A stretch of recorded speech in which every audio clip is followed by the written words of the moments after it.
आज काय झालं, मी असेच व्हिडिओ बघत होते, बघता बघता बोटली बटनचा व्हिडिओ आला आणि थर्माकोल पासून बोटली बटन बनवते हे तर मला माहीतच नव्हतं.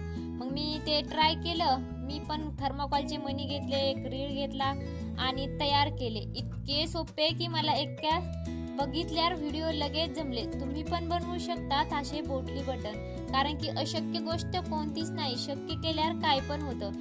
मी ते एक एक बटन लगेच ब्लाऊजच्या बाहीला लावून घेतले, कारण की माझी नेक डिझाईन ही पूर्ण झाली.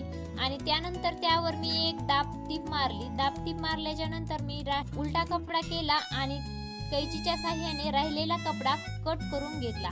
कट करून घेतल्याच्या नंतर असंच मी दुसऱ्या बाहीला पण करून घेतलं आणि इतके सुंदर बोटली बटन दिसायला लागले, कारण की दुसरी डिझाईन मला बनवायची गरजच पडली नाही. आणि तुम्ही पण बनवू शकता. तुम्हाला माहिती असेल थर्माकोल पासून बोटली बटन बनवतात तर कमेंट